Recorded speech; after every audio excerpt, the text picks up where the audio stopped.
You wake up and your stomach doesn't drop because there is no down anymore. The premise lands first. What if Earth suddenly had no gravity? Not low gravity, not a temporary fluctuation, but zero globally, instantly, permanently.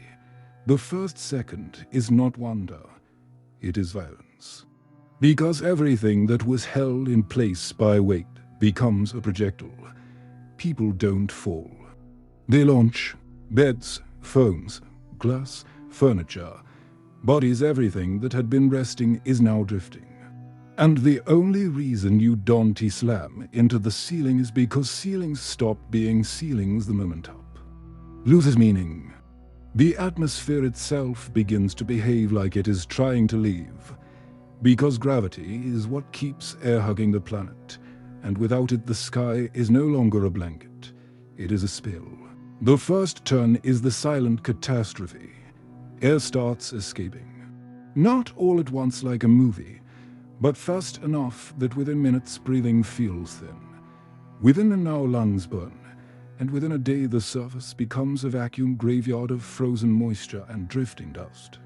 Oceans don't stay oceans, they become wandering globes of water, breaking into shimmering globs that refract sunlight like giant floating lenses. Rivers lift off their beds and unravel into beads. Clouds stop being clouds and become drifting vapor that never rains because down is gone. The world becomes a snow globe shaken by a cruel god. The second turn is infrastructure collapsing because every system humans built assumed weight. Buildings don't just lose occupants, they lose purpose. Bridges become useless ribbons. Power lines snap and float. Vehicles become missiles. Entire cities become clouds of debris.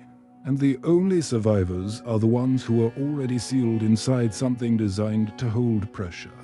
Submarines, bunkers, space station modules, deep mines. Reinforced labs, the wealthy don't have the best view. They have the best seals. Humanity's social hierarchy doesn't disappear with gravity, it sharpens. Because survival becomes a matter of who has an airtight door. Another turn, the planet itself starts to change shape in terrifying ways. Gravity is what makes Earth a sphere, compressing rock into layers, keeping tectonics in a certain dance. Without gravity, the molten core doesn't sit obediently beneath your feet. It becomes a drifting mass inside a shell, and the shell begins to crack as internal pressures shift. Volcanoes do not erupt upward, they vent in all directions like wounds in a body floating in space. The magnetic field begins to fail because the core's convection changes, and without a magnetic shield the sun's radiation hits the planet raw. Even if you had air, the sky would become a storm of charged particles. The third turn is the brutal truth. Earth. Without gravity isn't Earth anymore. It's debris with a memory. Most life dies quickly, not dramatically, but mechanically, because life on Earth is designed around weight. Roots pushing down, blood pressure fighting upward, bones resisting load. Lungs breathing in a pressure gradient created by atmosphere. In zero gravity, fluids drift. Bodies swell, muscles weaken, plants can't orient, ecosystems can't function.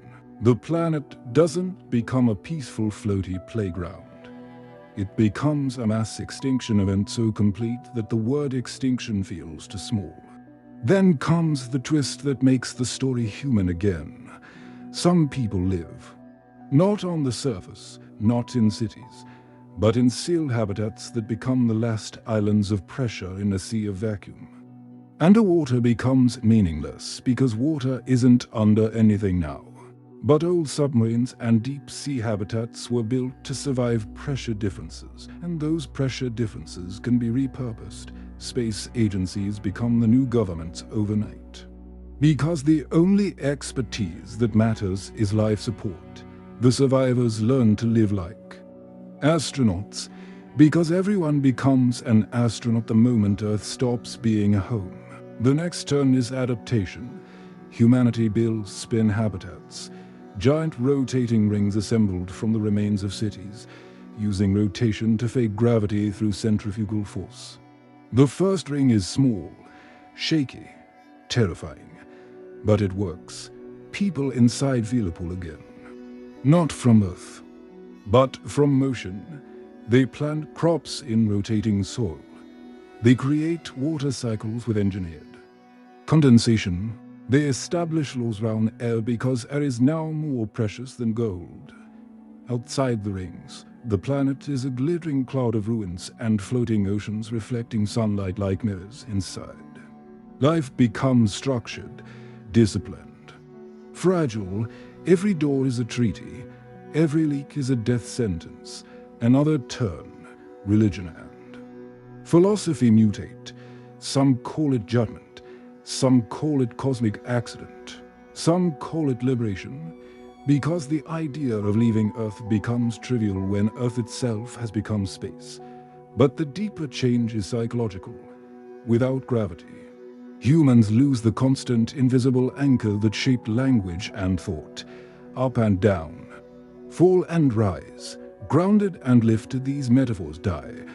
Culture rewrites itself round drift, spin. Tether, seal. People begin to measure safety not by wealth or borders, but by how many layers of containment separate them from the void. The dark twist arrives when the survivors realize the most dangerous thing about their new world.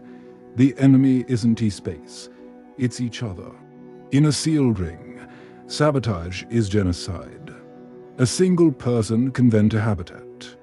A single disagreement can become a mass funeral. Security becomes absolute. Surveillance becomes mandatory. Privacy becomes a luxury nobody can afford. Democracy struggles because voting is slower than a leak. The rings become stable and oppressive at the same time because survival requires control. And then the aha lands, reflective and cold. Gravity was never just a force, it was a teacher. It punished recklessness gently, every day, with bruises and fatigue, and it rewarded care with stability. Without gravity, every mistake becomes catastrophic, and civilization becomes less about freedom and more about maintenance. The real question isn't whether humans could survive without gravity. Some could, in spinning worlds built from their own ruins. The real question is what kind of humanity survives when the planet stops holding you, when there is no natural forgiveness, when safety is a manufactured illusion you must constantly earn. Because in the end, a gravityless Earth turns the whole species into custodians of pressure, living inside rotating lifeboats, auditing the corpse of the world they once took for granted. If you want more cinematic what-if stories that take one impossible change and push it until it reveals what really keeps us alive, like and subscribe. And comment what you want next. If gravity disappeared tomorrow, would you fight to rebuild down? Or would you embrace a future where drifting is the only normal? Left